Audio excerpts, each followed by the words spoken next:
Dans cette vidéo, nous allons voir ce qu'est la représentation de Lewis. Pour cela, voyons d'abord une première définition. En chimie, une structure de Lewis est une représentation en deux dimensions de la structure électronique externe des atomes composant une molécule. Mais qu'est-ce que cela signifie?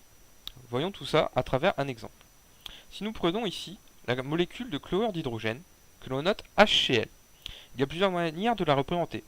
Par exemple, ici, à l'aide d'une représentation 3D, et du modèle moléculaire qui représente les atomes par des sphères de couleur et les liaisons par des tiges entre les atomes. Ou alors, par exemple, la représentation de Lewis qui nous intéresse ici et qui, elle, représente en deux dimensions la molécule qui nous intéresse. Chacun des atomes est quant à lui représenté par son symbole, H pour l'hydrogène, Cl pour le chlore, mais cette représentation nous donne aussi des informations sur la structure électronique de la molécule. Par exemple, on voit ici par ces points ce qu'on appelle les électrons célibataires, qui sont des électrons qui vont former des liaisons dites covalentes, c'est-à-dire les liaisons qui permettent aux atomes de se lier pour former des molécules. Mais on a aussi d'autres informations, par exemple sur les électrons qui eux ne forment pas de liaison, mais qui forment ce qu'on appelle des doublés non liants, que l'on représente ici, autour du chlore. Maintenant que nous avons vu ce qu'est la représentation de Lewis, nous allons voir comment trouver la représentation de Lewis des éléments qui nous intéressent, et notamment les éléments constituant les trois premières lignes du tableau périodique des éléments. La première chose à faire pour cela est donc de déterminer quels atomes constituent notre molécule.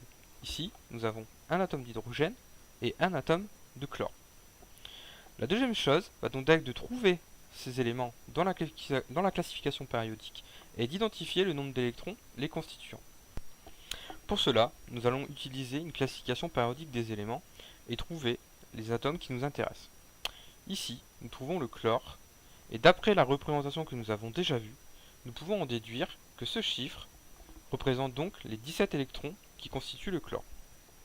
Mais attention, nous avons vu que dans la représentation de Lewis, ce qui nous intéresse sont les électrons de la couche externe.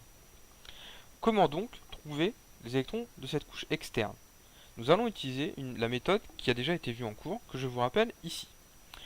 Nous disposons donc de 17 électrons que nous allons répartir dans les couches en partant de cette case, en allant vers la droite et en descendant, ce qui donne ceci.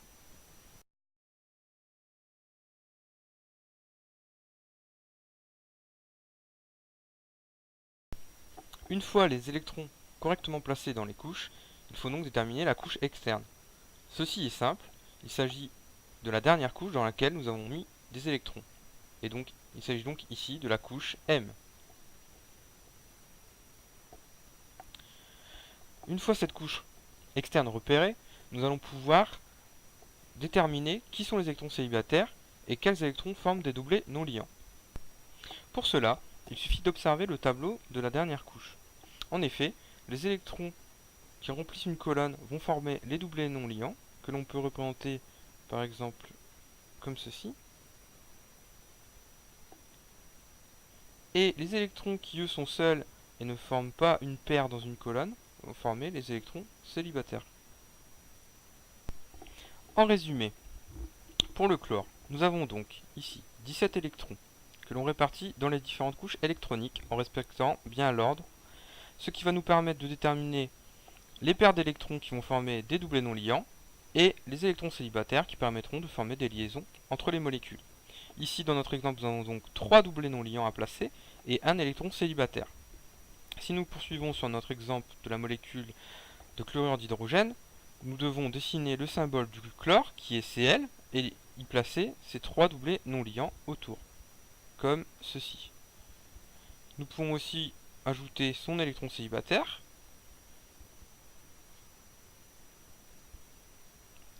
Voilà. Et si nous faisons de même avec H, nous obtenons quelque chose comme ceci.